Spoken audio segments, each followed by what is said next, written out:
Yeah, so under conversion of a partnership into a company, so under conversion, we said in this case, the key accounts you'll end up having to prepare. We have in this case the business purchase account, business purchase account.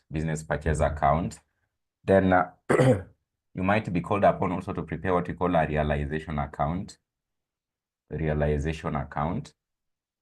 Then there is the partners account. Partners account. There is the partners account. Then sometimes there's what we call the vendors account. Vendors account. This one sometimes we call it the purchasing company account. Purchasing company account. So with this one, we said you likely debit all the liabilities which have actually been taken up. So all liabilities taken up will be debited. All liabilities which have actually been taken up, liabilities taken up by the newly formed company, then you'll credit the assets which have actually been taken up, taken up by the newly formed company. Then also you can be able to credit goodwill on conversion. You can be able to credit goodwill on conversion. So the balancing figure in this case is the purchase consideration. The balancing figure will likely be the purchase consideration. Then we have this one. You might actually also in this case be called upon to prepare it. It is known as the realization account. So with this one, you'll debit all the assets which have actually been taken up, all assets taken up. Then you'll credit the current liabilities taken up. Current liabilities taken up. Then in any case, there was a partner who took an asset. That asset never went to the newly formed company. So you can also, in this case, also credit assets taken up by partners. Assets taken up by partners. Assets which have actually been taken up by partners. Then also you credit in this case the purchase consideration you'll have here. You'll credit the purchase consideration. You'll credit the purchase consideration.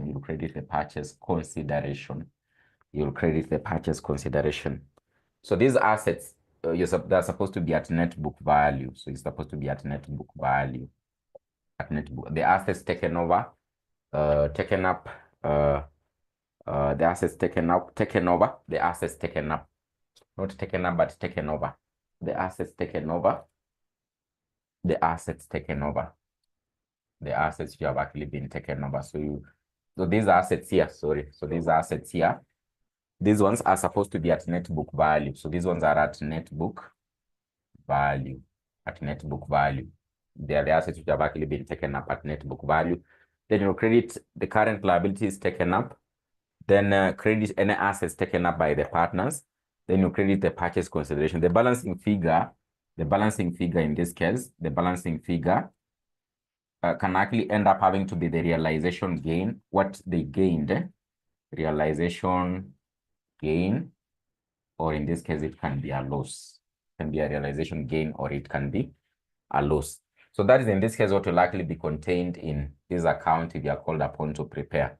Then the partners account is the usual one, you know. So all the benefits of the partners will likely end up having to be on the credit side. In any case, they drew any amount from the partnership, you likely end up having to debit. You'll debit. So you'll likely be given the balance carried down of the balance brought down of the partners account. Then they can give you the current account balances. They can give you profits which were taken over. There's this goodwill that, for example, in this case was in the business purchase accounts. This goodwill here, they'll end up having to share. They'll share that goodwill.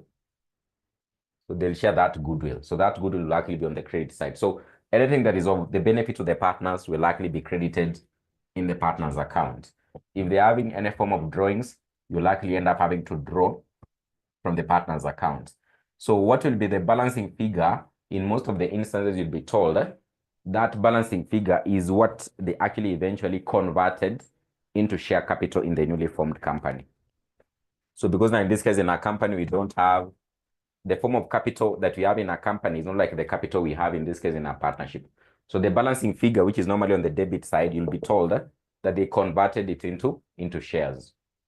They converted it into shares. So that is what will happen. That is what will happen. That is what will happen. So that is it. Those are the accounts that in this case major will likely be called upon to prepare. So hope you've been able to open that question. Hope you've been able to open that question because I want to start looking at it. I want to start looking at it. I can see Duncan says the board is not clear. What about the others? I can see Duncan is saying that the board is not clear. What about the rest? What about the rest? What about the rest?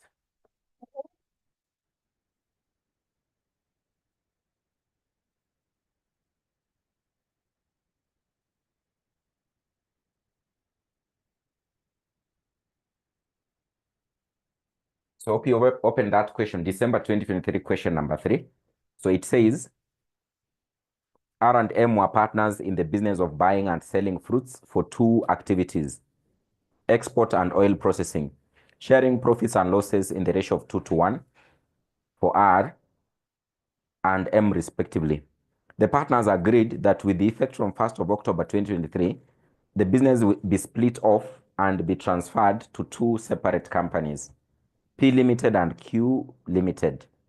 P Limited took over the fruit buying for export business, while Q Limited took over the fruit buying for oil processing business. The partnership statement of financial position as of 30th of September 2023 was as follows. So you've actually been given the non-current assets. You've been given the current assets for the export and oil.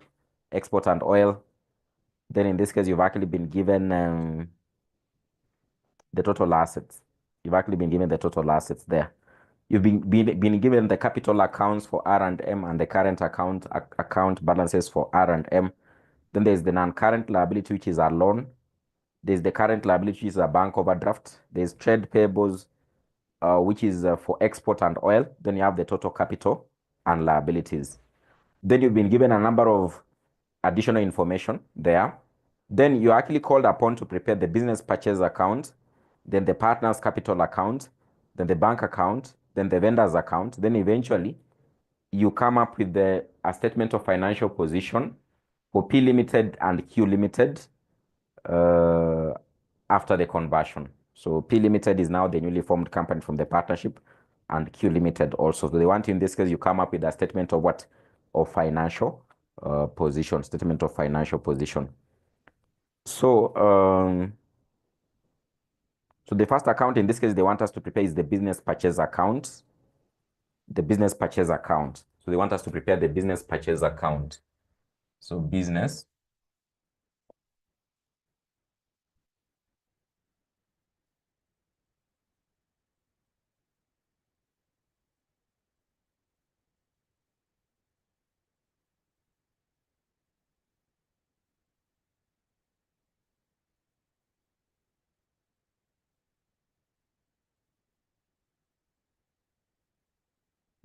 purchase account. They want us to prepare the business purchase account. So so our shillings are in thousands. Our shillings are in thousands. Shillings of thousands. So shillings of thousands. So additional information number 1. P Limited took over all the non-current assets. All the non-current assets, cash, bank overdraft, and its share of what? Trade receivables, inventory and trade payables. Q Limited took its share of the trade receivables, inventory and trade payables. The assets and liabilities were transferred at book values, and the partners were paid 300 million, being goodwill for the oil business, and 240 million being goodwill for the export business, for the export business. So we've been able to say in the business purchase account, you end up having to credit all the assets which were actually taken over, all the assets which are actually taken over. And of course, there are two companies here. So of course, there are two companies here. There are two companies here. So we have in this case P Limited and of course Q Limited. You have P Limited and of course Q Limited. So you'll end up having to have two columns there. So there are two companies there.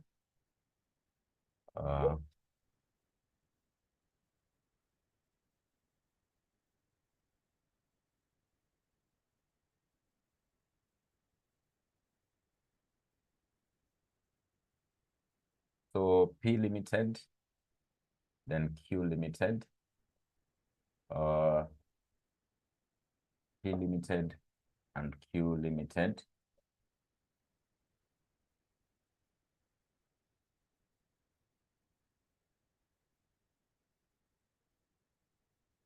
So for the assets taken over, we're having to say you'll end up having to credit. And you've been told P Limited took over all what the non-current assets, which in this case is land and buildings, motor vehicle, equipment, and investment property. So land and buildings. So you credit all the assets taken over, land and buildings,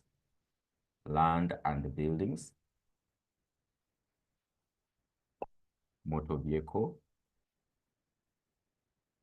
We have motor vehicle.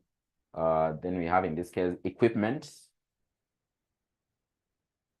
We have in this case equipment and investment property. Equipment and investment property. Equipment. Then investment property.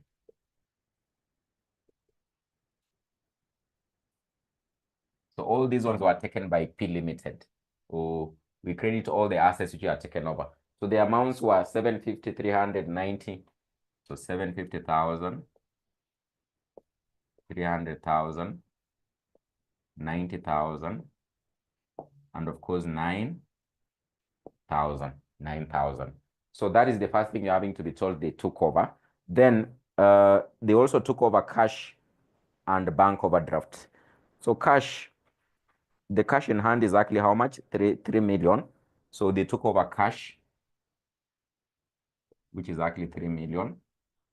And of course, also what? The bank overdraft. So the bank overdraft is a liability. So liability is taken over, you debit them. So bank overdraft, they took over the bank overdraft, which is 537,000. So 537,000. Then also their share of trade receivables, inventory, and trade payables. So trade receivables and inventory are assets. So trade receivables, these are assets which are taken over, and inventory. Trade payables is a liability. So liability is taken over, they come this size. Trade payables. So for the trade receivables, you need to, they were taking what? The export business. They were taking the export business. So for the trade receivables, they took, in this case, 384,000.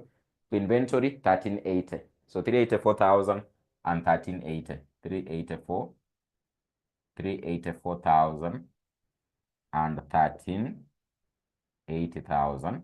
Then for trade payables, they took over for their export was 537 or 924. Is it 924? 924,000. 924. They took over 924,000. Then Q Limited took its share of trade receivables, inventory, and trade payables.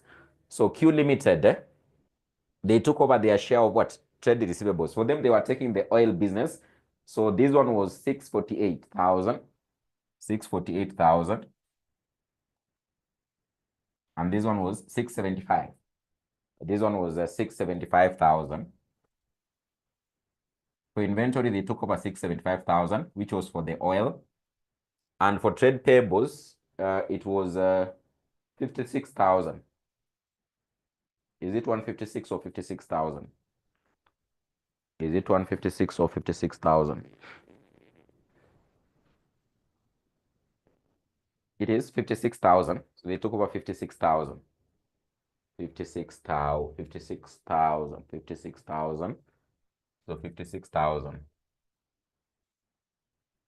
56,000. So they took over 56,000 of the trade payables, trade payables. So because for them, they were taking what? The oil business. They were taking over the oil business. They were taking over the oil business. Is it 156 or 56? So let me confirm. Seems what I have here, that figure is not correct. Is it 156 or 56? It is 56, eh? Yeah, so they took over 56,000. 56,000. They took over 56,000. 56,000. 56,000.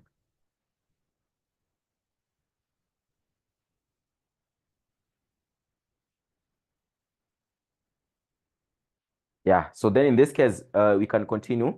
You are told the assets and liabilities were transferred at book values, and the partners were paid 300 million being goodwill for the oil business, and 400, in this case, 240 million being goodwill for the export business. So in this case, the goodwill on conversion, you also in this case end up having to credit it. Goodwill on conversion. So we say goodwill on conversion. The goodwill on conversion. In this case, it is for the oil business, and of course for the export, we have in this case 300 and 240. So 300,000 and 240,000, 240,000, 240,000.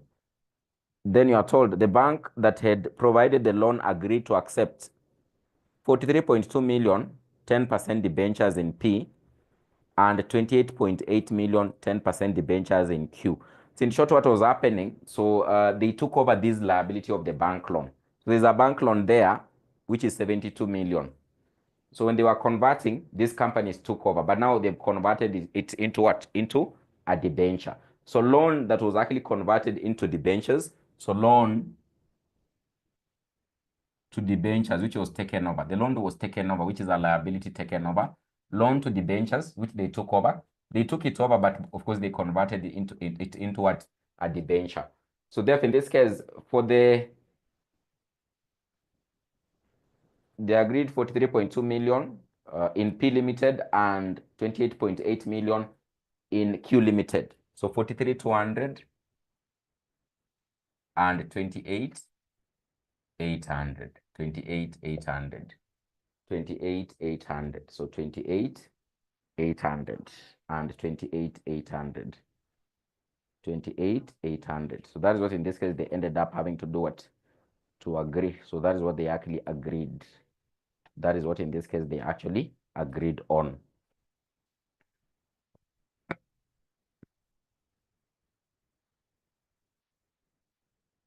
So I think those are the only ones. Those are the only ones. So maybe you can be able to get the totals here. So try to get the totals here.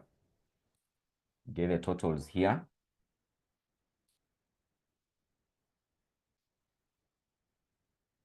You can get the totals there.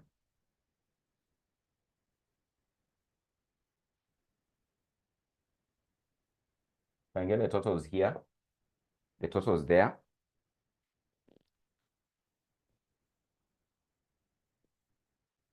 The totals there. So because the next point they're having to say the purchase consideration was settled by the allotment of fully paid ordinary shares of 20 each in the respective companies as follows. In the respective companies as follows. In the respective companies as follows. So the purchase consideration which we are going to get here, the purchase, what they were supposed to have been paid.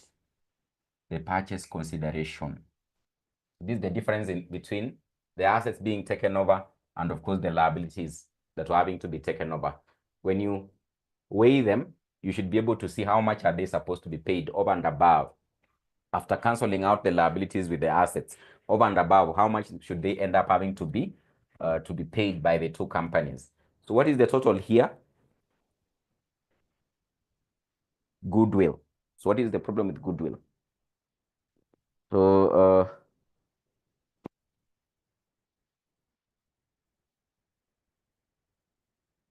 So the assets and liabilities were transferred at book values and the partners were paid 300 million 300 million, as in this case, what? Goodwill, being goodwill for the oil business, and 240 million being goodwill for the export business, being goodwill for the export business, being goodwill for the export business.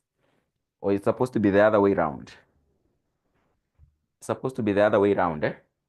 So the export, we have in this case for the export business, so being goodwill for the export business, and in this case, this one being for the oil business. It's supposed to be the other way around. Eh? So this one is supposed to be 300. 300, 300, 300. It's supposed to be 300. Eh?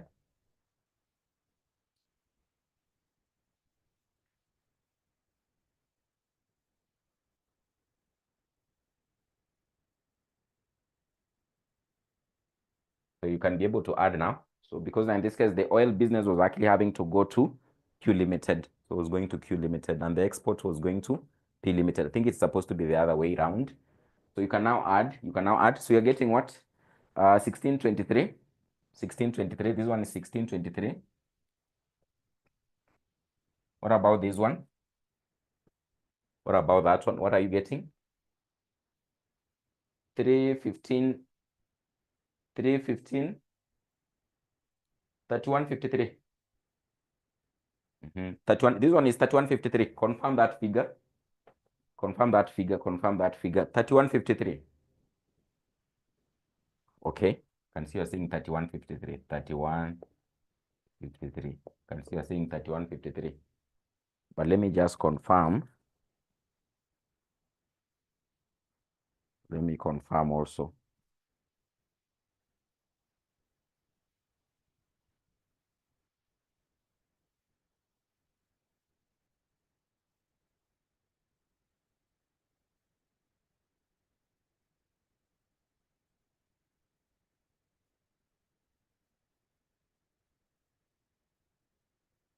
Is it 3153? 3156, eh? 3156. So 3156.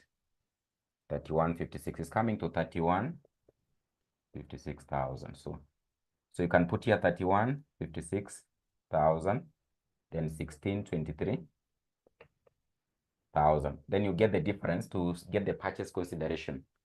So what is the difference to get the purchase consideration? What is the difference to get the purchase consideration? So we have in this case 1623 00 minus 28,800 minus 56,000. This we're getting 1538. So 1538 200. I don't know if it is correct. 1538 200. What about here? You can also do that one. So 1538 200. And this other one you're getting, you can do the other one. So 537,000.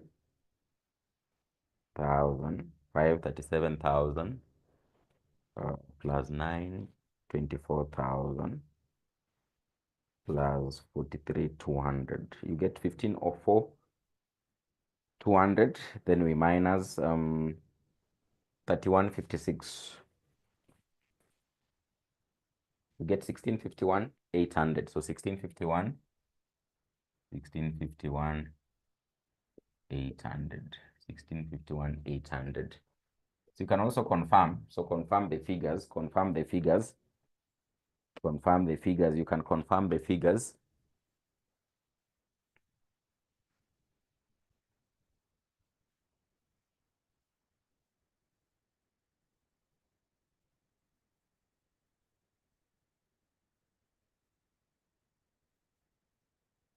Confirm the figures. Is this one correct? 1538 200. Hope it is correct. 1538 200. So so then in this case you are told on 1st of October 2023 the purchase consideration was settled by allotment of fully paid ordinary shares of 20 each in the respective companies as follows. So we have in this case R taking over 71,250,000 shares. Then the balance in the other company, which is Q. Then M taking over 47,760,000. The balance, which in this case is having to be taken over from P Limited, which is having to be taken over from P Limited, which is having to be taken over from P Limited from P Limited. So we can in this case come up with the partners capital account. So the partners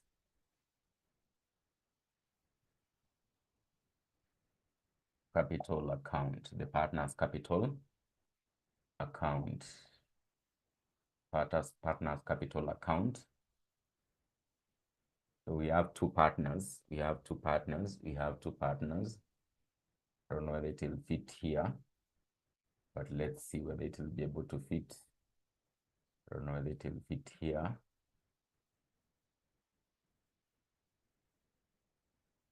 So there are two partners here. So you have in this case P and of course M. So you have in this case R and M, sorry, R and M. So R and M, R and M. We have R and M.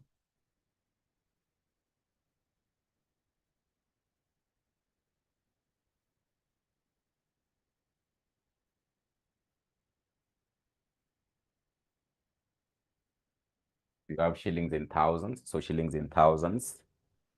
We have shillings in thousands. Then we can, in this case, we have the balance brought down for the partners. We have the balance brought down for the partners from the balance sheet, what you've actually been given there. So you have in this case 1,500 and of course 900. So the balance brought down, brought down. We have in this case 1,500 and of course 900,000. So this is 1,500,000 and of course 900,000. Then of course also we have the current account balances. So we'll just put them here. The current account balances, which you've actually been given there, it is actually 78,000 and of course 72,000. So 78,000 and of course 72,000. 78,000 of course 72,000. Then also there's actually goodwill. So the goodwill they ended up having to enjoy. The goodwill they ended up having to enjoy. So in total, the goodwill is actually 540,000. So the total goodwill is actually 540,000. But now they were sharing profits in the ratio, their ratio was actually in this case 2:1. So for R, the goodwill, which in this case he enjoyed, the goodwill which in this case he ended up having to enjoy, when they were converting the partnership, it will likely be 2/3 multiplied by 540,000. Then for M, it is 1/3 multiplied by 540,000. So of course, in this case for R, you'll get a goodwill that they shared, the goodwill that they shared when they were converting the partnership. It will be 360. It will be 360,000. I think it will be 360,000. 360,000. Then of course for M, it will be 180,000. 180,000. If you do the computation there, according to how they were sharing the profits, so this one comes to 360,000, and this one will come to 180,000. Will come to 180,000. Will come to 180,000. Will come to 180,000. So then in this case, in the next note, which now in this case we are looking at, we are having to be told on 1st of October 2023, the purchase consideration was settled by the allotment of fully paid ordinary shares of 20 each in the respective companies as follows. So, so they ended up having to, in this case, take up some shares. So what they did in this case was their capital. What in this case was their balancing figure in terms of capital here, which is ideally what they were supposed to have actually been settled by having to be paid the purchase consideration. That is what in this case they ended up having to convert into what? Into shares. That is what they actually ended up having to convert into shares. So of course now in this case you have two companies. So we have in this case R. We are told R. So our friend in this case R. This person you are calling R. So he took over 71,250,000 shares. So in this case 71,250. Our figures are actually in thousands. So you don't have to put that 1,000 there. Multiply by 20. So these are the shares that he ended up having to take in what? In P Limited. In P Limited. So he took over these particular shares in P Limited. So if you do the computation there, you realize that in this case, he actually took over 1425,000. So he took over 1425,000. 1425,000. That is in P Limited. So for the ordinary share capital in P Limited, so this guy ended up having to take, these are took over in this case 1425,000. 1425,000. Then of course you're having to be told the balance was actually taken over in the other company, which is actually in this case what? Q, which is actually in this case Q. Then you are told this other person M, in this case you have M. So M in this case took over 47,760,000 shares. So 47, we have 47, 760. 760 we multiply by 20. 47,760 multiply by 20. Multiply by 20. So you'll get 955,200. So 955,200. 955,200. 955,200. So this is the ordinary share capital for P. We have the ordinary share capital in this case for the other one Q. So this M took over 955,200. So 955,200. 955,200. The balance of which now in this case you're having to be told, and the balance of the shares were actually taken over in P, and the balance of the shares were actually taken over in P. Were actually taken over in P. So if you do the total here, you need to do the total here. So what do you end up having to get as the totals there? What do you end up having to get as the totals there? So you have in this case 900 plus 72 plus 180. So 900 plus 72 plus 180. I think you'll be able to get 1152. Should be 1152,000. This one is 1152,000. Then the other one, 1500 plus 780 plus 360. So you should be able to get 1938. 1938,000. So this one is 1152,000. This is 1938,000. 1938,000. So it means the balance of which now in this case will actually go to the other party. Will actually end up having to go to the other party. So you need to get the difference. So 1152,000 minus 955,200. Minus 955,200. So let's do the mathematics there and see what are we getting. So 1152.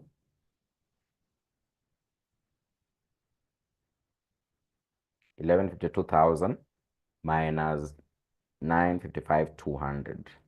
You get 196,800. 196,800. You get 196. So this 196,800 will go to M. Then in this case, the other balance is 1938,000. 1938,000.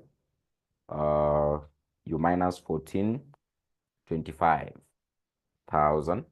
You get 513,000. 513,000. So this one is 513,000. 513,000. So Q ended up having to get the other balance in the other company. In the other company. So that is why in this case you likely end up having to allocate the shares for the two in the two companies. The shares for the two in the two companies. In the two companies. In the two companies. In the two companies. In the two companies. In the two companies. So that's why in this case you likely come up with the partners capital account. Then you have now in this case the bank account. You've been told to prepare the bank account. The bank account. So we can rub where? So we can rub where? I don't know whether you can be able to see here. So you can come up with the bank account here. The bank account. You can come up with the bank account here. Bank account. So this will just be able to indicate all the transactions in form of cash that actually went through the bank. So we have in this case shillings in thousands. And of course, this one, we are told we had a bank overdraft. We had a bank overdraft. So there's a bank overdraft. It means it will have a credit balance. Balance brought down because it was a bank overdraft of 537,000. So there was a bank overdraft. So the money in the bank, they had overdrawn the account by 537,000. Then P Limited also raised 12% debentures of 600 million on 1st of October 2023 and paid off the bank overdraft. So they ended up having to raise what debenture. So there were some debentures, which in this case they raised. It means they got money. So they actually got money. They actually got money. So the bank accounts are supposed to be two. They're supposed to be two columns. You have in this case for P Limited and of course for Q Limited. They're supposed to be two. So you can put the two columns. So we have in this case for P Limited and of course for Q Limited. So P Limited and of course for Q Limited.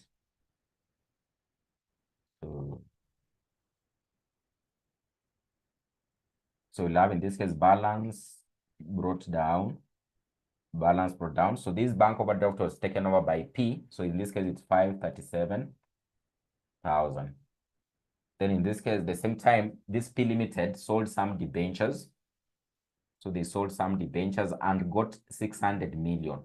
So that is 600,000. 600,000. They got 600,000 from the sale of debentures, 600, so that they could be able to pay off these 537,000. So they sold off some debentures of 12% debentures of 600 million. So those debentures, when you'll be coming up with the statement of financial position, they'll appear as a liability in P. In P Limited statement of financial position, they'll end up having to appear as a liability. But of course, when they sold them, they got money into the bank. So you debit it because the money was coming into the bank. And paid off the bank overdraft. The expenses incurred in raising the 12% debenture amounted to 21 million. So of course they paid now an expense. So you'll end up having to credit because they incurred that expense. So debenture expenses, we have debenture expenses.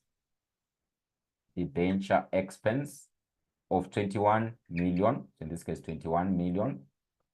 We have a debenture expense of 21. So they paid it out of the bank of 21 million. Then this debenture expense, so something we also in this case have to emphasize on regarding in this case accounting for conversion of a partnership to a company. So those expenses that enable formation of the company, they'll end up having to appear as non-current assets. So when you come up with the statement of financial position, any expenses that are incurred, preliminary expenses incurred for the formation of the company, they'll appear as a non-current asset. So this one that they used to facilitate the sale of the debentures, it will appear as a non-current asset in the statement of financial position of what? Of P Limited. So during conversion of the partnership into a company, any preliminary expenses incurred to facilitate formation of the company, they'll be capitalized. They'll become the non-current assets of what? Of that newly formed company. So when you come up with the statement of financial position, this will appear as a non-current asset. It will appear as a non-current asset. Then we can be able to continue. So P Limited and Q Limited also issued 3 million and 4.5 million fully paid ordinary shares at 20 shillings each respectively to two companies, E Limited and F Limited. So they sold off some shares and of course they got money. They sold off some shares and of course they did what? They got money. So P Limited sold 3 million shares and of course in this case Q Limited also sold 4.5. So each and every share they were having to sell for 20 shillings. So when you sell shares, you get money. So money came into the bank. So you likely end up having to debit the money received in form of what? Issue of shares. So issue of shares, they got money. Issue of shares, they got money. So they actually sold 3 million in P Limited and 4.5 million in Q Limited. So 3 million times 20, you get 60 million. So it will be 60 million. So 4.5 million times 20, you get 90 million. So in this one, they got 90 million. So when in this case, we'll now be preparing the statement of financial position. This will add to the share capital. It will likely add to the share capital. So apart from the shares which were taken over by the partners, they sold extra shares. And therefore, what they had as capital at the end of the year had increased because after the company was newly formed, they further sold other shares to other parties. That is another company and another company. That is E Limited and F Limited. So issue of shares, so 60 million and of course 90 million. So that was money coming in. But still at the same time, we'll have to credit the ordinary share capital account because it increased what? The capital of the business. Then none of the companies has amortized what? Their goodwill. So there's no, in this case, amortization of goodwill there. Then the formation expenses were paid by the respective companies as follows. P Limited and Q Limited, 39 million and 24 million. In this case, when you pay, money is moving out of the bank. So preliminary expenses on formation, preliminary expenses on formation. So for P Limited, they're having to say in this case, they incurred 39 million and Q Limited 24 million. So 39 million and this one 24 million. So 24 million. Remember, I've been able to say preliminary expenses incurred for the conversion of the partnership, they will appear as an non-current asset. They likely be capitalized. They likely, in this case, be capitalized as part of what? The assets. They likely be capitalized as part of what? The assets. They likely be capitalized as part of the assets. They'll be capitalized as part of the assets. They'll be capitalized as part of the assets. So still, these two will be able to recognize them when we'll be preparing the statement of financial position as part of the assets. They are normally capitalized because they facilitated the formation of the new company, the formation of the new company. And therefore, you can be able to get the balance carried down. You can actually be able to get the balance carried down. So you have balance carried down. So the balance carried down, you can be able to get the balance carried down for the bank. The balance carried down for the bank. So this one is 660,000. That one is 90,000. 660,000. That one is 90,000. So this one is 660,000. This one is 90,000. So 660,000. This one is 90,000. So 90,000 minus 24, you get 66,000. So this Q, the balancing figure is 66,000. Then for the other one, 660 minus 39 minus 21 minus 537, you should be able to get 63,000. Should be able to get 63,000. So of course, now in this case, this balancing figure here will appear as an asset. Will likely appear as a current asset in the statement of financial position for the two companies because money in the bank is a current asset. Money in the bank is a current asset. Money in the bank ends up having to be a current asset.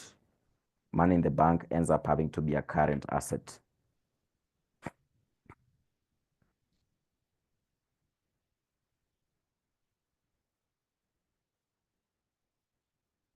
Money in the bank will likely end up having to be a current asset.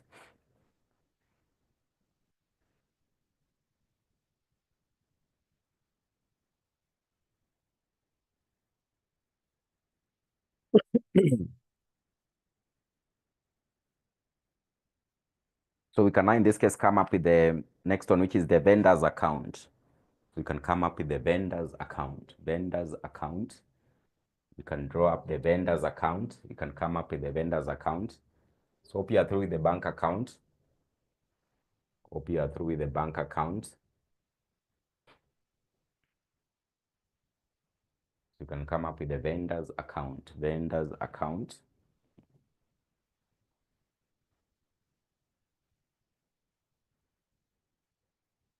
So vendor's account, I want to place it here. I want to place it here where the bank is. So I want to place it here where the bank is.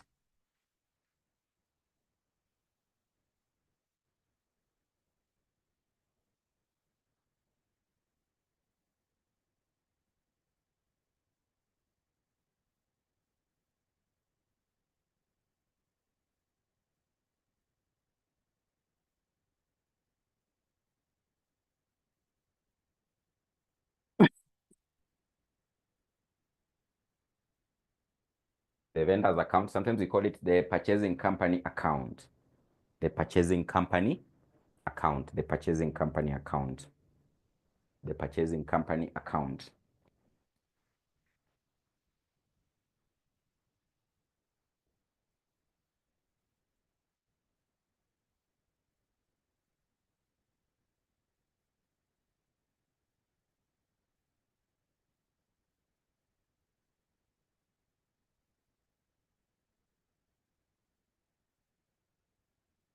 So the purchasing company account. So we'll have in this case our shillings are in thousands. Our shillings are actually in thousands.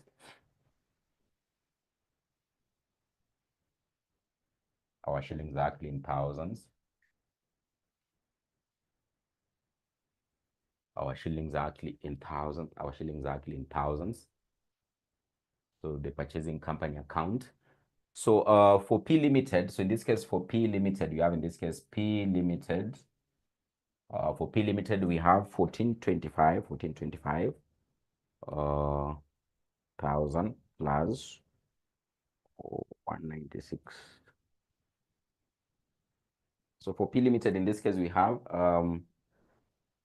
16. So in this case, it comes to 16. This one is 1621. So it's 1621, 800. 1621, 800. And we have Q Limited. Q Limited. So we do 513. 513,000 plus 955, 200. It comes to 1468. 1468, 200. So 1468, 200. 1468, 200. So in the newly formed company, so these guys, so these R and M, R and M, they are basically in this case going to take over an acquisition of shares worth this amount. From in this case, what they had as capital remaining in the business, they're going to take over shares worth these amounts in the two companies. So P Limited 1621, and of course the other one 1468.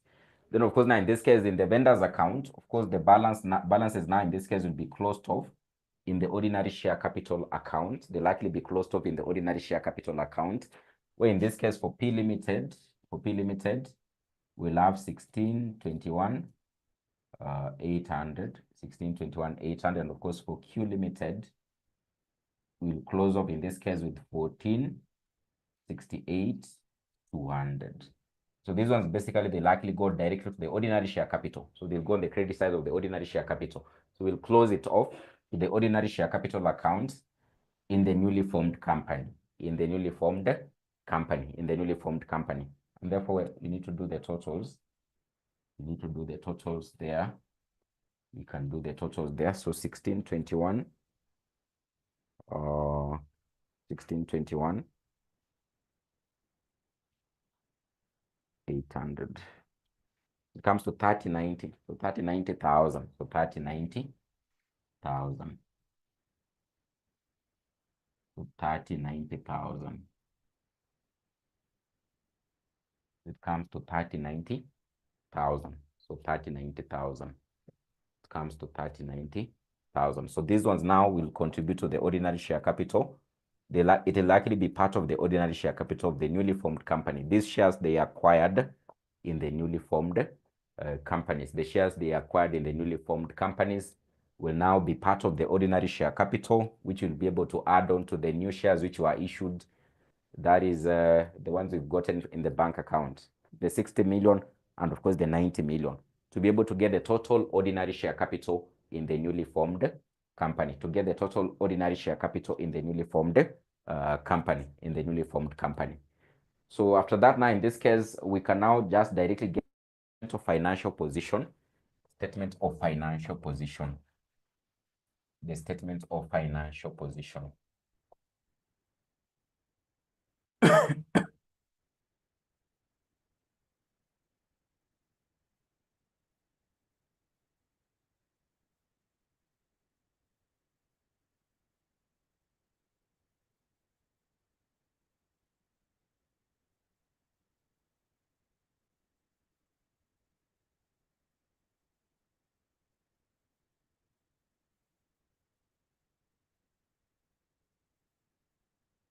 We have in this case the statement of financial position. So for P Limited and Q Limited,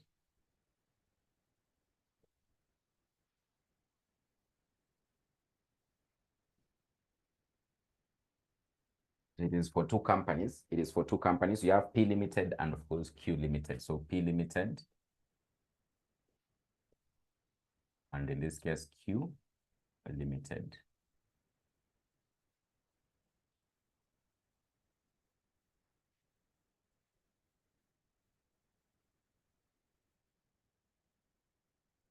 So P Limited and of course Q Limited. So you can have in this case shillings in thousands, shillings in thousands, shillings in thousands, and shillings in thousands, shillings in thousands. So you start with the non-current assets, non-current assets.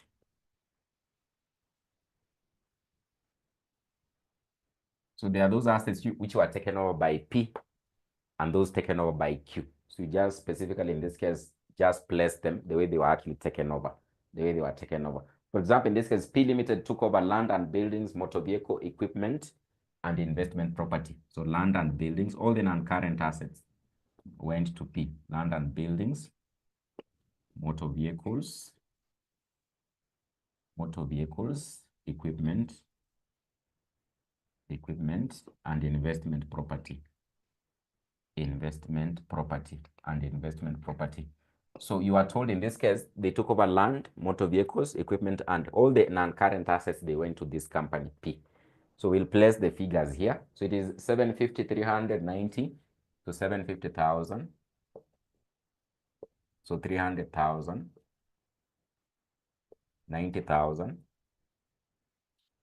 and of course 9,000. 9,000, so 90,000, and of course 9,000, and of course 9,000. So you can be able to get the total there. You can be able to get the total there. So there were no non-current assets which went to Q Limited. So there's been nothing here. But now in this case, we can now go to the current assets. You can go to the current assets. Current assets. So current assets went to both companies. So we have in this case, before those ones, there is these other assets which I was having to tell you, the ones that in this case are capitalized. So we'll be able to refer to them as what? Intangible assets capitalized, intangible assets which were capitalized. The ones that in this case facilitated formation of these two companies. So we have in this case, one of the intangible assets you have there is actually goodwill on formation, which was coming to, in this case, 540,000. So in this case, for this company, it was 240,000. For this company, it was 300,000. 300,000. Then you have in this case the formation expenses. So establishment cost or formation expenses. We have formation expenses. We have on issue of debentures. We have on issue of debentures. So this one for issue of debentures, it was in which company?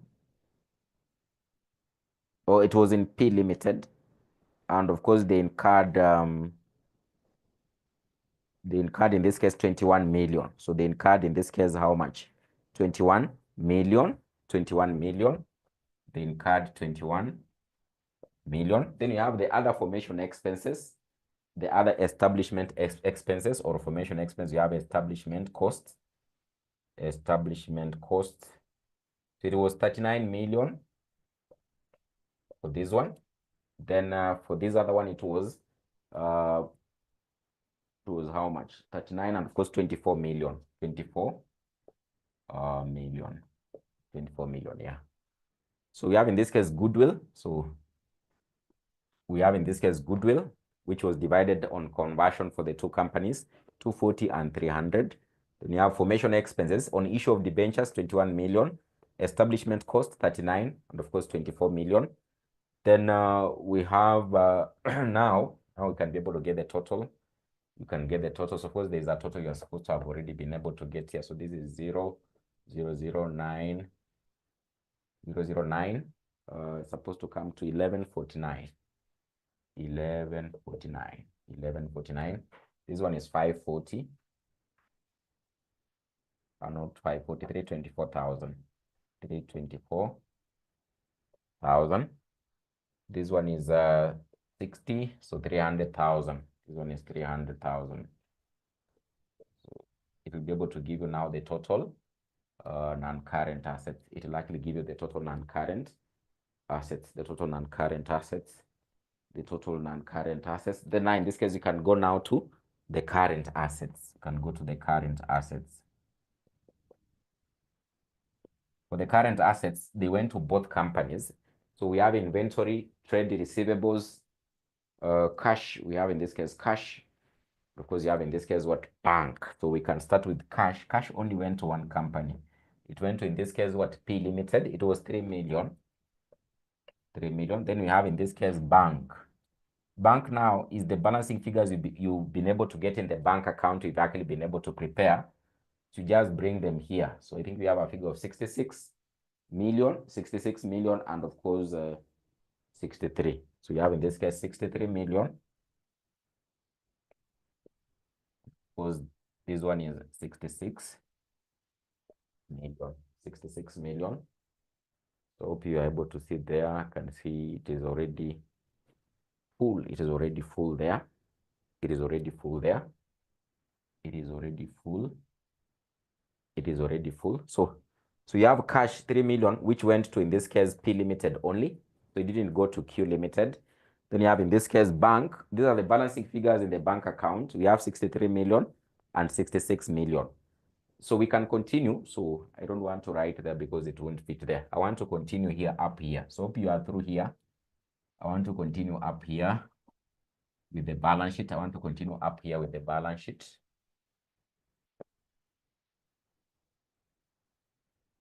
Continue with those current assets. I want to continue up here with the current assets.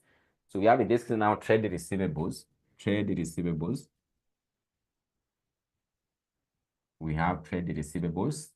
So for the trade receivables, they went to both companies. So we are told in this case, P Limited took over 384,000, and the other one took over 648,000. So 384,000 and 648,000. So 384,000 and 648,000. So 384,000 and 648,000. Then we have inventory. Inventory, P Limited took over in this case 1380 and 675,000. 1380,000 and 675,000 and 675,000. So 1380,000 and 675,000. So those are the only, in this case, what? Current assets we have. Current assets we have. So you can get the total for the current assets. You place here the figure. You place here the figure. Then you'll be able to get the total assets. You'll be able to get the total assets.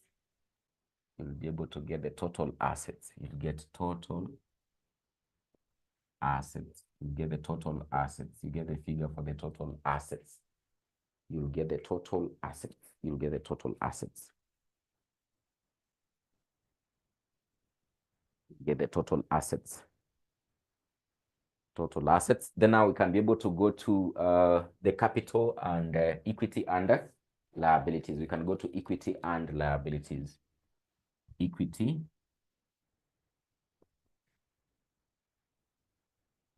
and liabilities. Equity and liabilities. We can go to equity and liabilities. So for equity and liabilities, automatically we have ordinary share capital. We have ordinary share capital. For the equity and liabilities, we have ordinary share capital. We have, in this case, ordinary share capital. So the ordinary share capital.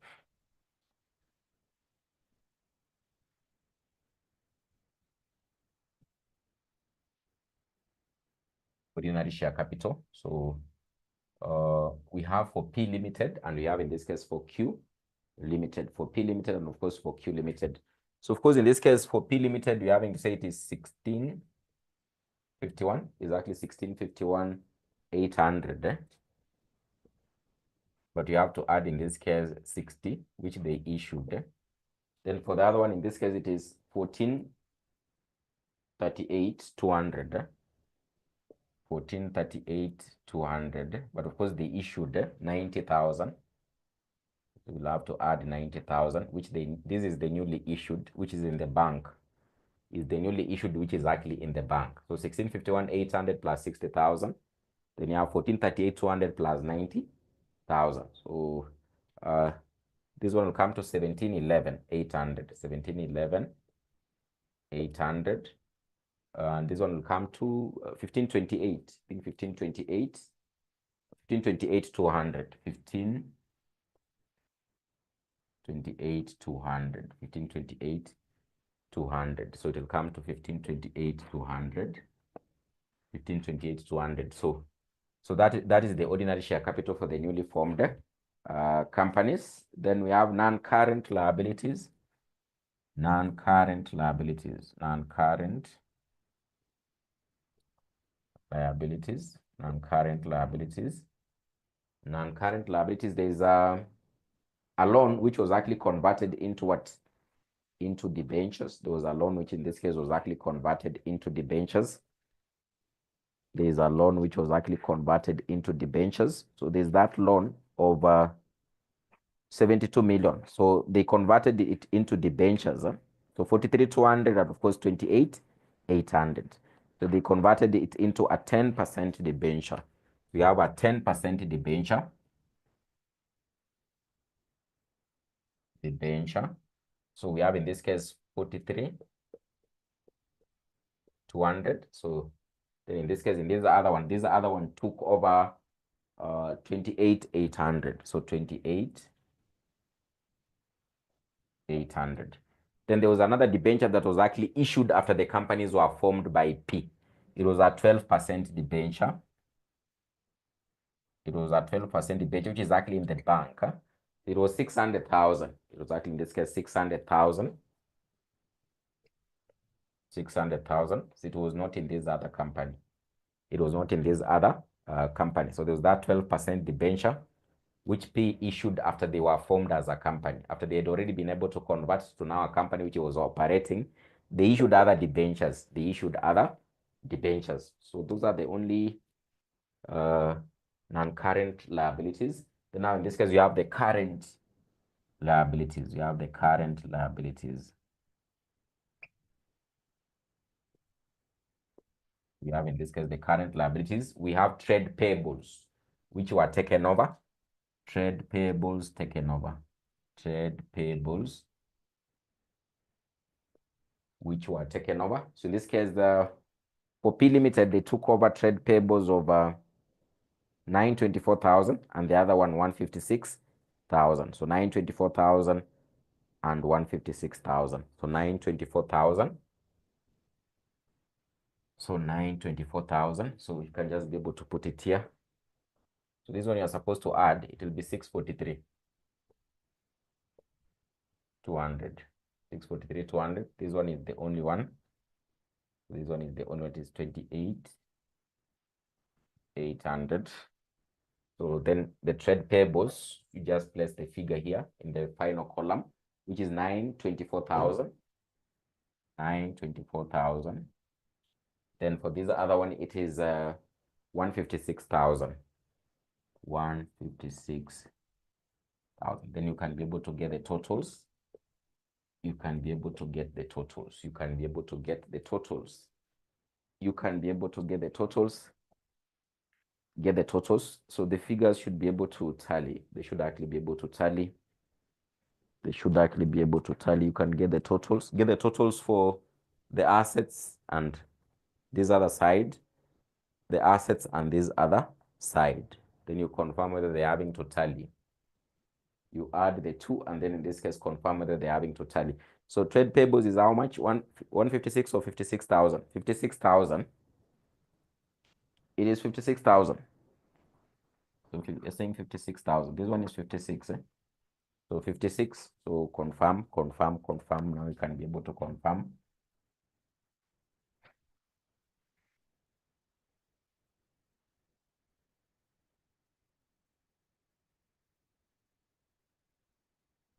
Then we can have a break of 5 minutes. Then after that, I think we'll be able to look at another question for still partnership. We want to look at another question still for partnership. So a break of 5 minutes, then we can look at another question for partnership.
Yes, so you can confirm. Are they balancing? So you need to confirm whether they are balancing, whether they are balancing.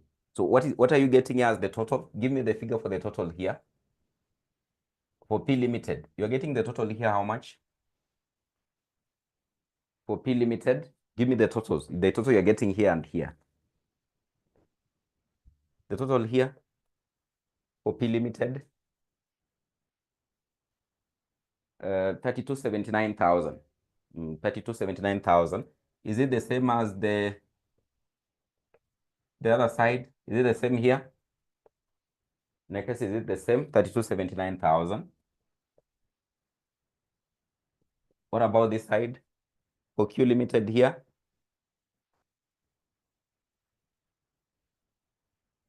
Q limited, what are you getting?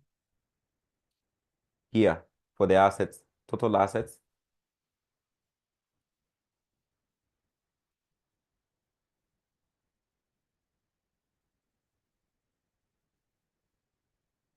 I adjust the camera.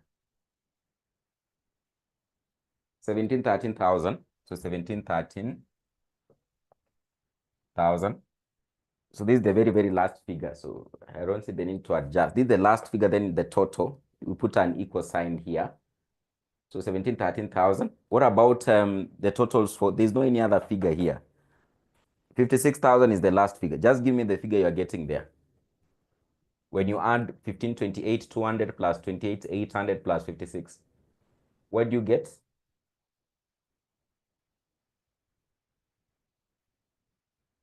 Give me the figure, give me the figure, give me the figure you're getting.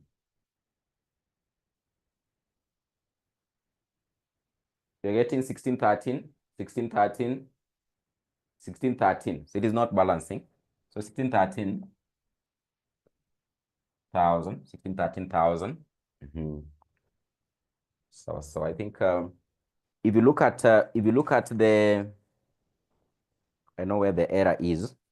I know where the error is, and I think that is the reason I was having to tell you this one is supposed to be 156.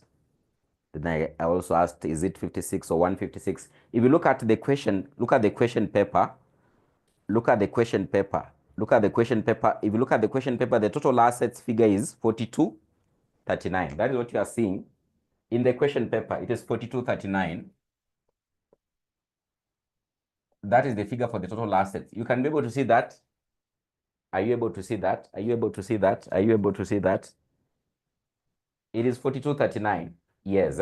Then add the side of capital and liabilities in the question. Add the side of capital and liabilities and you tell me what you're having to get. Add the side of capital and liabilities and tell me what you're having to get.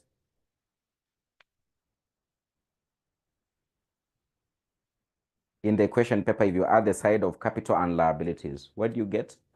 So of course, in the side of the assets, you're getting 4239. So that is the figure you've actually been able to get there. Then when you add the side of capital and liabilities, just give me the figure.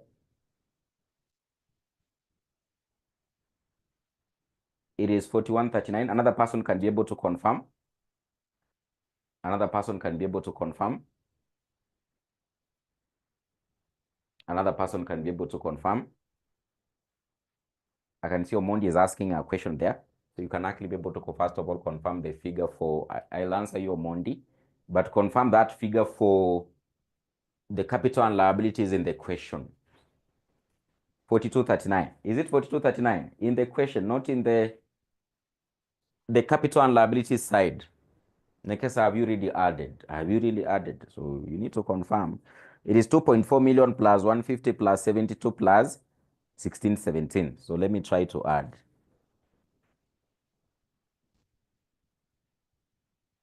So 2.4 million plus 150,000 plus 72,000 plus 1617,000.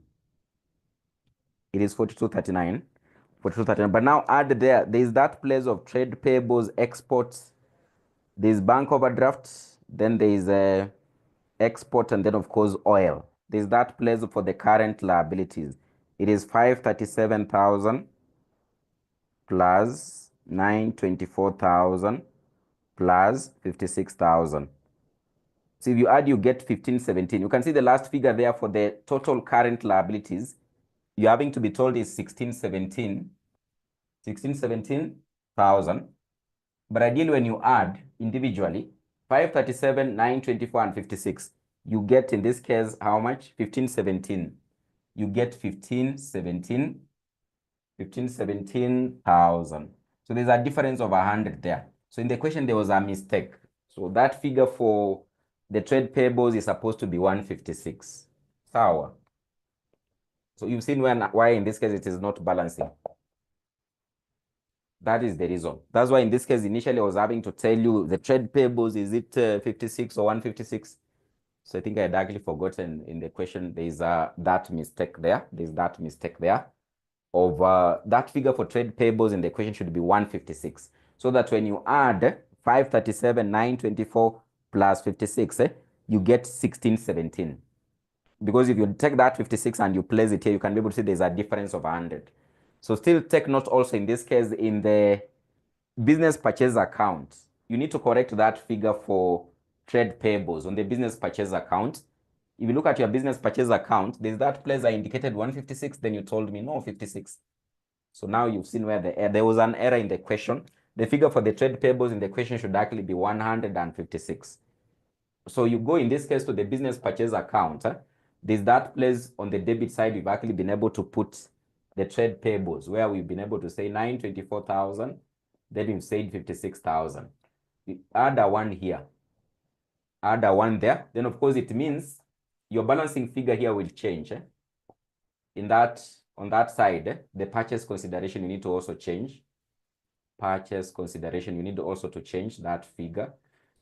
So this one is correct, but this one will change by a difference of 100.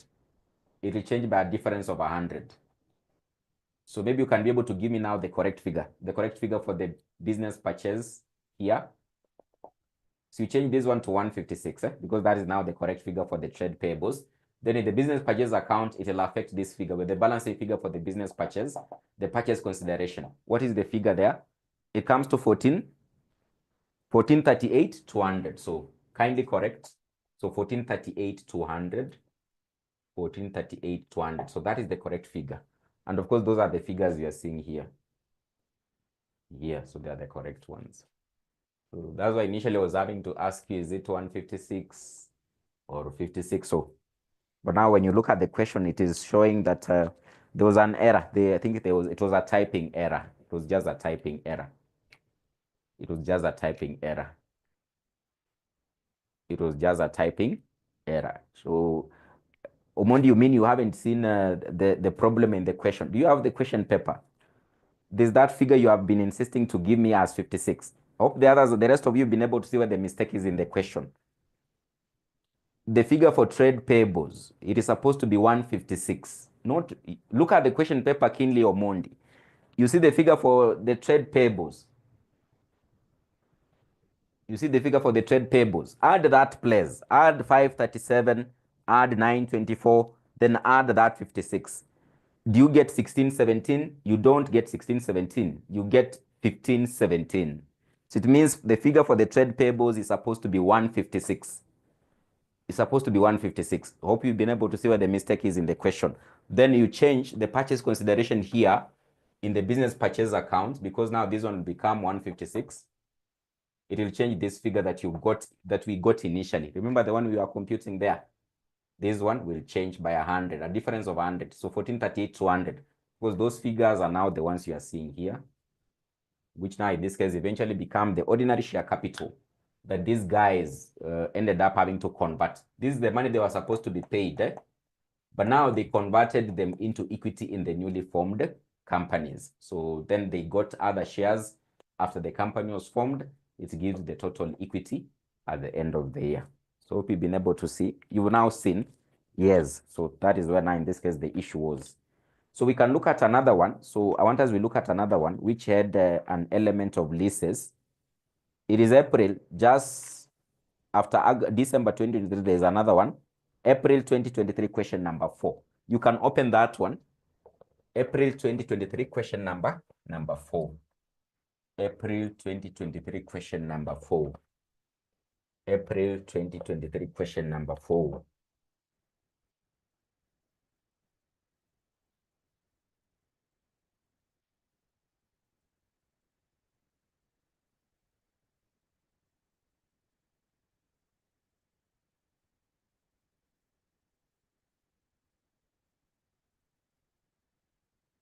Open April 2023 question number 4.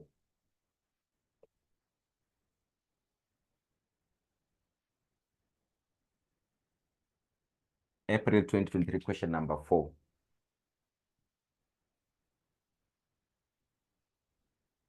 April 2023 question number 4. So I can see Faith is asking. So whenever there's a mistake, always the invigilators will be able to alert you. The invigilators will be able to alert you. Will likely be able to alert you. Then of course, now in this case, if they haven't alerted you or it was not discovered when you are doing the exam, then those who are having to mark the exam, they'll have to be more direct. So in this case, maybe they might issue a free mark for that trade payables or something. Or of course, also in this case, they'll be able to consider your business purchase account because it will have an error also. So they'll be able to consider, they can give you there a free mark. They can give you there a free mark. You can be able to see it has only affected like 2 major entries in the business purchase account and of course in the balance sheet.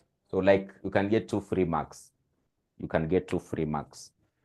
But if it is discovered while you're doing the exam, the invigilators will likely be able to alert you. If it is not discovered, then it means those who are having to mark, they'll be able to give free marks for those particular 2 entries, those 2 entries. So it says, hope you've been able to open the question. April 2023 question number 4. It says Baraka and Faulu were in a partnership sharing profit and loss equally until 30th of September 2021. Until 30th of September 2021. When they decided to convert the partnership into a limited company, known as Buffer Limited. The conversion of the books of account was, however, not completed. The following trio balance was extracted from the books of the account as of 30th of September 2022. So there's, of course, now in this case, what we call what revenue, the head revenue, production cost, distribution cost, administrative expenses, inventory, interest paid on loan stock, income tax, dividends paid, property, plant, and equipment, accumulated depreciation, there's a suspense account, trade receivables, there's cash and cash equivalents, there's trade payables, there's provision for a legal claim of 240,000, there's a loan stock, there's lease rentals that they were having to pay. We have in this case deferred tax, we have net profit, then you have the current account, then you have drawings, then you have in this case capital account. So these accounts are just mixed up. They are for the partnership, still they are basically for the company. So they didn't actually do complete conversion and opened proper books of accounts in terms of what conversion. So you've been given a number of additional information there. You're given the closing inventory of 132. So that basically will help you to calculate maybe the cost of sales. Then the second note you are told on 1st of October 2021, the company leased some equipment to boost production. The lease was for 5 years. The lease rental payments were 24 million, payable semi-annually. They were actually payable semi-annually in arrears. The fair value of the equipment was 186 million. Depreciation is to be charged on a straight line basis and allocated to cost of sales. The interest rate implicit in the lease is actually 5% per half year. So per half year. So when they basically converted, they basically leased some, in this case, what equipment. So that means in this case, you'll have to get what? The right of use of that equipment. Then we get the non-current liability element of that lease. Then the current liability element of that lease. Like remember what we did in the other question. So we still have to do it here. So we identify those 3. Right of use of the equipment, the non-current liability element of that equipment lease, then the current liability element of that equipment lease. Then the next note, the suspense account represents sales proceeds from some items of plant equipment which had cost 36 million, which were disposed of during the year. So this means basically we'll come up with a disposal account so that we can be able to get either gain or loss on disposal. The income tax amount of 1.2 million included in the TIO balance was the estimated tax as at 30th of September 2021. The current year's tax is estimated at 9 million. In addition, a deferred tax liability of 36 million was provided for as at 1st of October 2021. As at 30th of September 2022, the temporary differences were 168. So you have to determine the income tax, the current tax expense, and of course the deferred tax expense that is supposed to be charged in the books of accounts for the current year. So you'll have to come up with a current tax account and a deferred tax account. A legal claim of 60 million was lodged against the company during the year by a customer. The directors estimated that there was a 40% possibility of the claim being successful and had made a provision of 24 million, which was included in the administrative expenses. So there was a possibility of 40%, it having to be to be successful. So that is what we call provision for contingent liabilities. And of course, in this case, assets. So of course, we normally say if there's a possibility of over 70% is when you end up having to make a provision. I think it is 70% or 75%. If there's a possibility of 75%, more than 75%, is when you make a provision. But if it is below that, then you don't make a provision for it. So it means we'll have to eliminate, that one from the administrative expenses.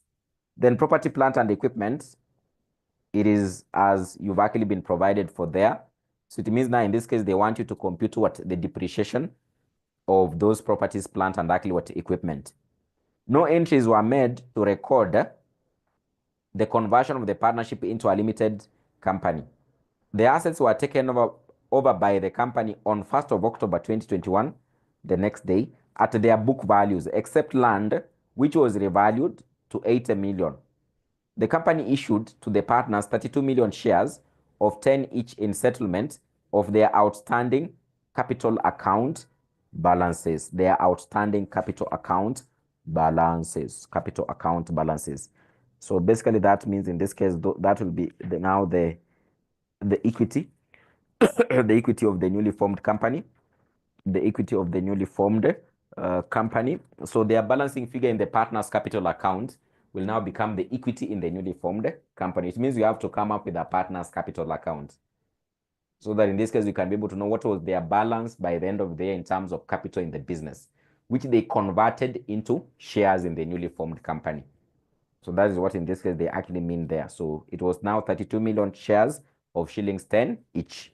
The worth of that capital they had, it was 32 million shares of 10 shillings each, which will now be the equity for the newly formed company. So they required, you need to come up with a statement of profit or loss for the year, then a statement of financial position for the year. So for the year. So maybe we can be able to start on it. We can start on it. So of course, now in this case, the closing inventory as per note number 1 will help us now when you are trying to calculate the cost of sales. Then of course, it will likely also be the inventory in the statement of financial position. That one is just very direct. It will help you to calculate the cost of sales because you've been told to come up with a statement of profit or loss. Automatically, that means that figure should be able to help you to get the cost of sales. Then also, it will be able to appear as the inventory in the statement of financial position. Then number 2, you are told, now in this case is all about the lease. The lease of what? The lease of, now in this case, what is it? The equipment. The lease of the equipment. So on 1st of October, the company leased some equipment. So lease of equipment, that is as per note number 2. So you can do some workings. So let's start with some workings. So working 1, so lease of equipment. Lease of equipment.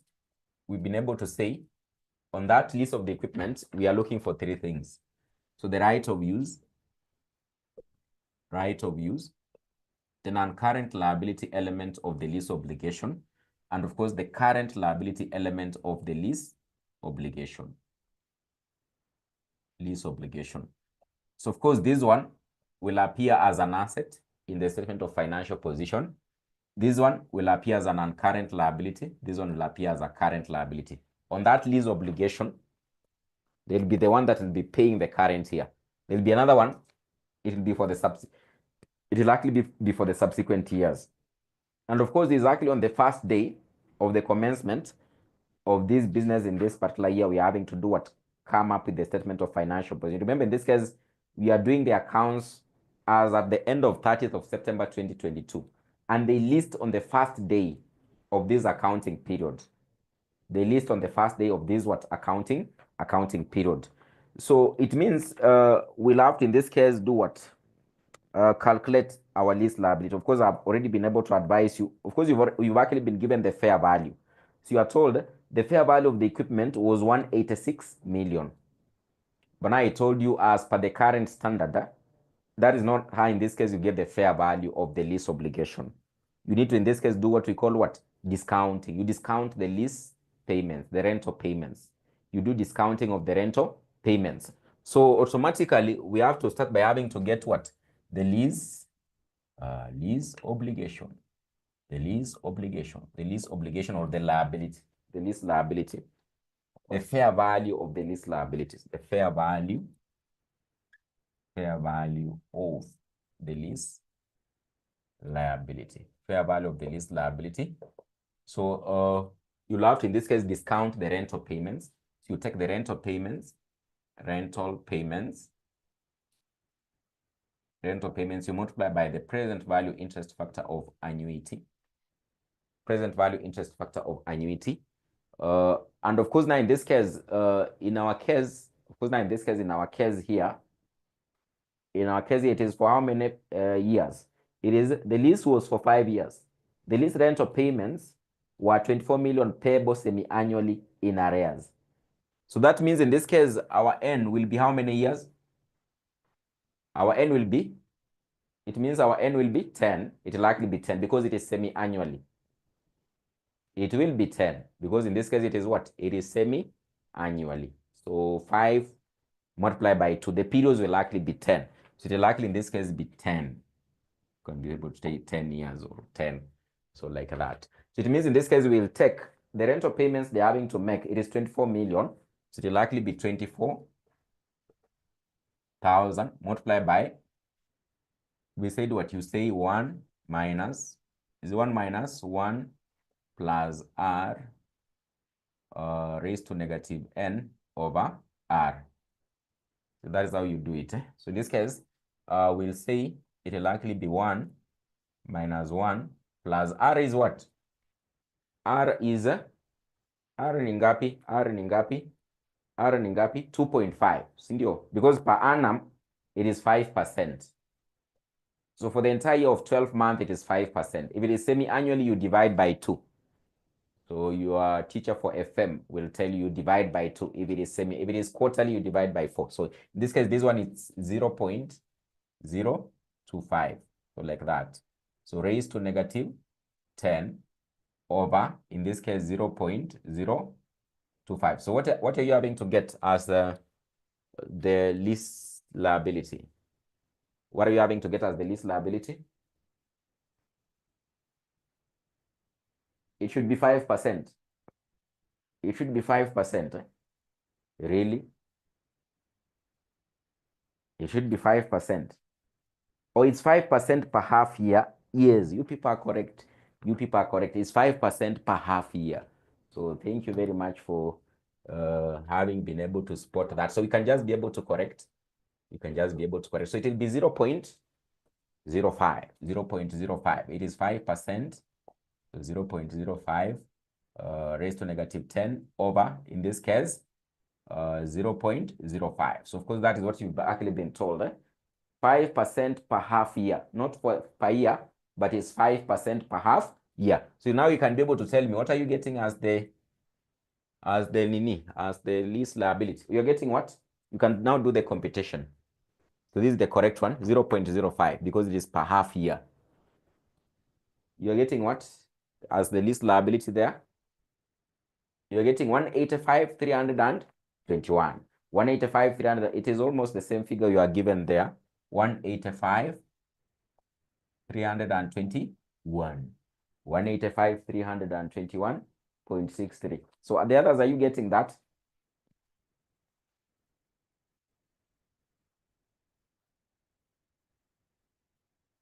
The others, are you having to get that? So you need to confirm whether you're getting that.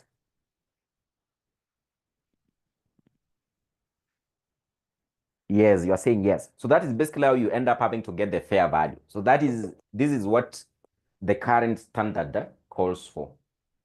This is what the current standard actually end up having to do what to call for. So that's how you actually end up having to do what compute. So maybe what you can be able to do, since I can be able to see the figure is almost the same, so but maybe we can be able to use this one. So we can in this case comfortably come up with, in this case, what our amortization schedule. So we can come up with our amortization schedule. Remember, this one is actually what in arrears. It is in arrears. Exactly in arrears. Is in arrears. Remember, I told you it is actually in advance. There's a difference here with this period. Probably it will come to 9 periods. It will be 9 periods. But if it is in arrears, they are paying at the end of the year. So you take the entire periods because there was no any amount that was paid initially. So take note when you're talking about advance and of course arrears. So with advance, these periods, they change by 1, they reduce by 1 because there's an amount they pay on the commencement. You don't discount it to the present. It is already in the present. You don't have to discount it. You discount the other 9, which are paid subsequently in the other periods. So that is what you need to be able to take note as the difference. Because it was in arrears, we took all the periods like that. So now in this case, we can come up with an amortization schedule. So we'll have in this case, balance. We can have the period, then of course, balance brought down, balance brought down. Then in this case, if they're having to pay in arrears, if they're paying in arrears, it means it is at the end of the period. After already we've actually been able to accumulate interest on it. So interest will first of all, in this case, have interest there, which is actually in this case at 5%. We'll have interest there, which is actually at 5%. At 5%. Then in this case, after that, we can have now the payment having to be made at the end of the period. Of this payment, we have to identify what is the principal amount. What is the principal amount? Then, of course, what is the balance that is carried down at the end of the year after they have actually already been able to make the payment. So remember, we have in this case the year 2020. This one that is actually ending 2022 up to end of 2022. So maybe you can just be able to say year one. Year one, there are 2 periods. For year 1, there are 2 periods, period 1 and of course period 2.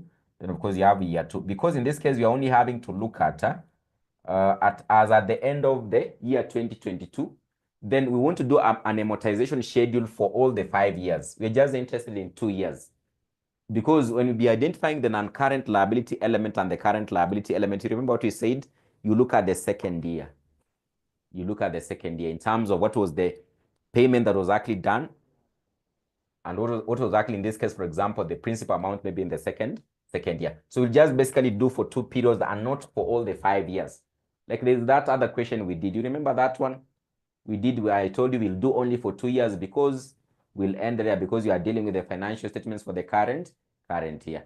But maybe in this case, if you are told the lease started maybe some years back, is when now you need to come up to the current period under which now in this case, we're having to do the accounting.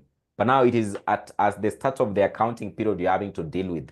We'll just look for the amortization for just 2 years. We don't do for all the 5 years or the 10 periods. So in this case, we'll have the year 1, then year 2, we have period 1, and of course, period 2. And of course, we'll likely be good. We'll likely be good. We don't have to do for all of them. Don't have to do for all of them. So of course, now in this case, our lease liability in this case is actually 185,321. 185,321. So you can be able to calculate interest on it. So 5% of this. So 5% of that, 5% of that, what do you get? 5% of that, what do you get? 5% of that, what do you get? You can do 5%. You get what? 5% of 185,321.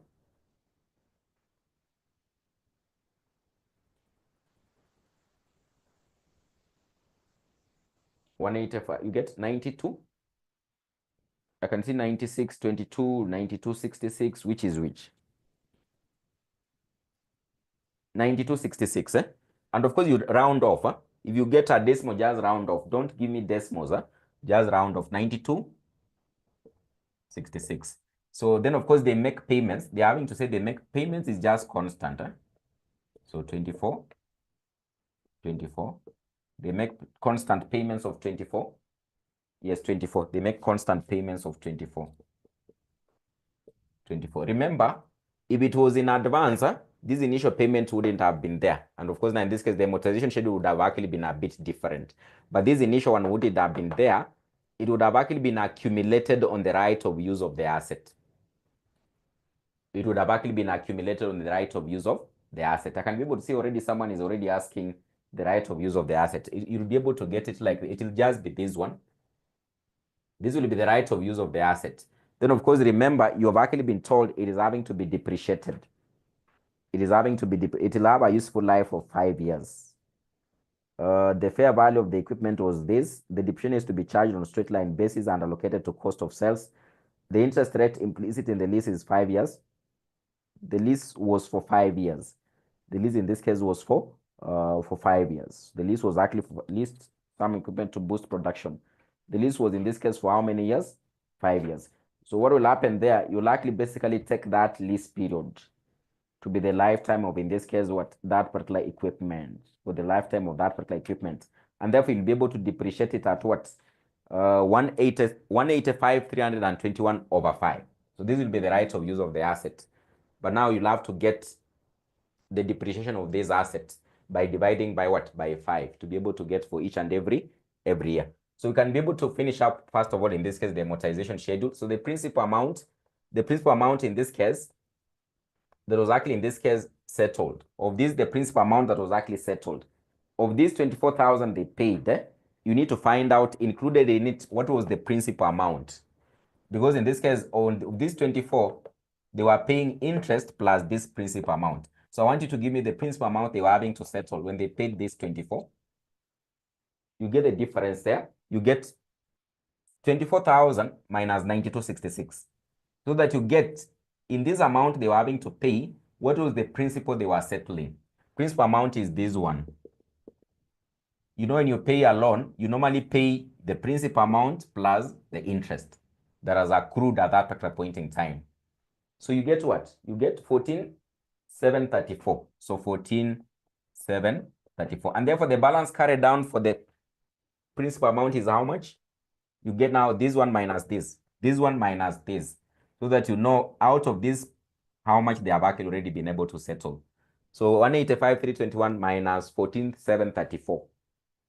Minus 14,734, you get 170,587. So 170,587. So 170,587, you continue with the cycle, 5% of it. 175,87, 5% of it. 175,87, 5% of it. 85,29, you get 85,29. Then they paid 24 million. Of these 24 million they were paying, what was the principal amount they were settling? You get this minus this. So because in this 24 they were paying interest plus a portion of this. So you get the difference. What do you get? The principal they were settling. The principal amount they were settling.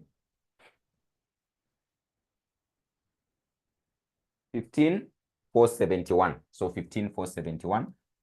15,471. Then the balance carried down, you take this minus this. Of the principal amount, how much is still remaining to be settled?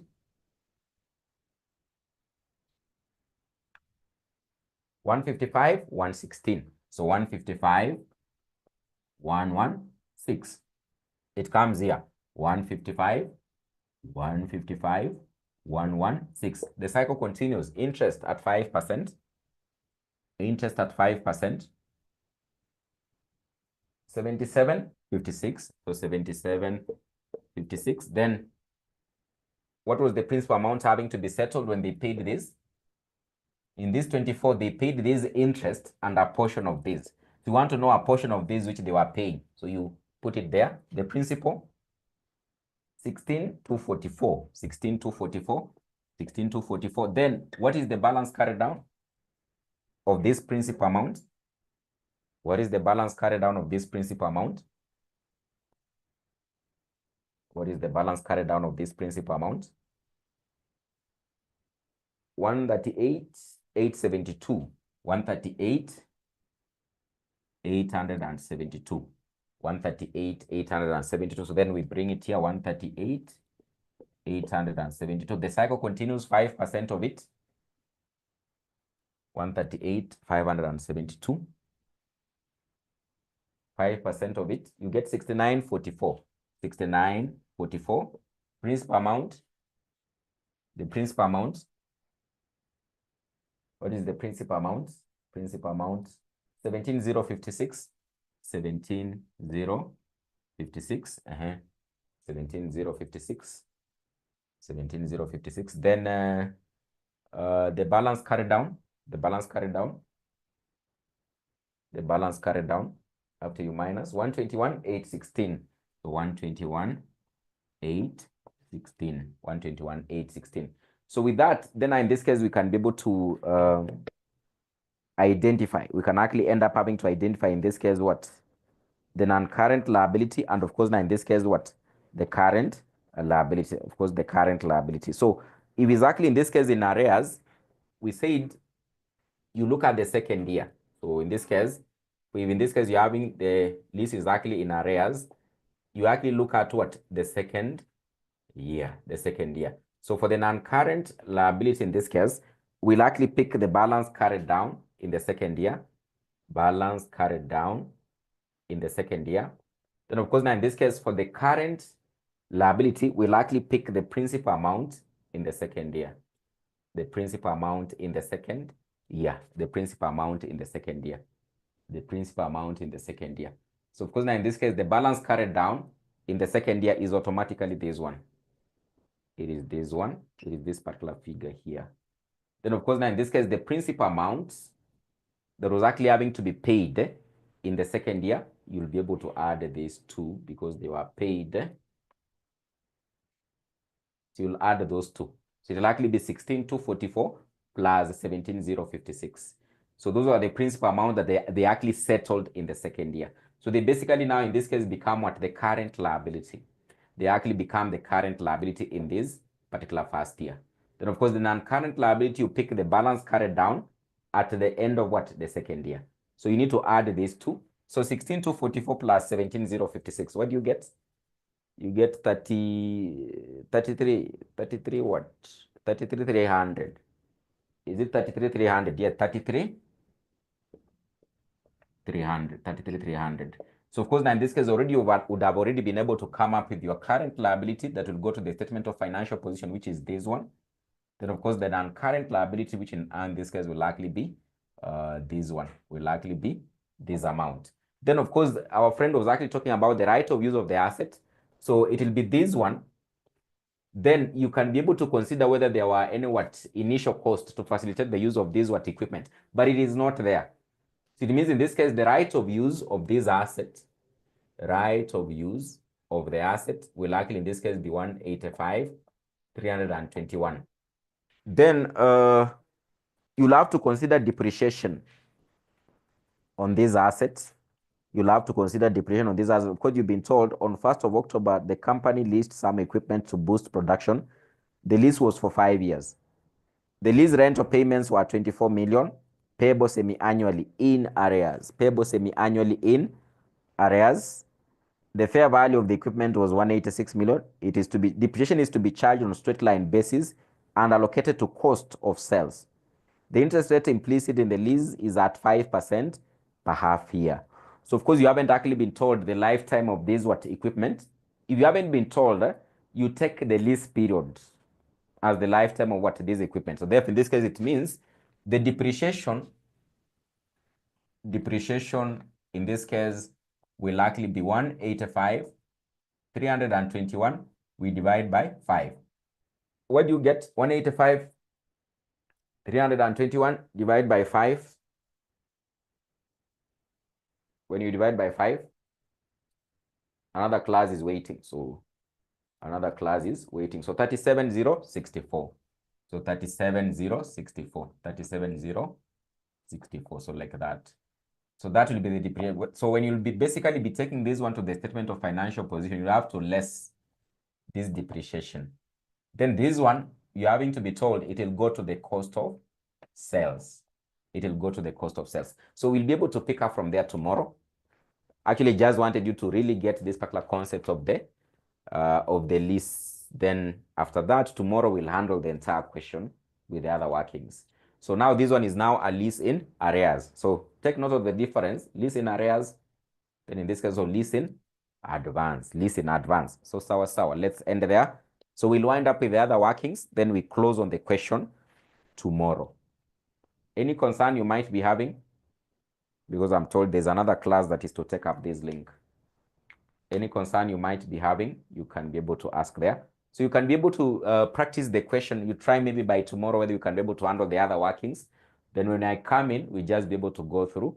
And of course, you'll be able to grasp. We'll be able to grasp. We'll be able to grasp. We'll be able to grasp. If there's no any other concern, then let's end there.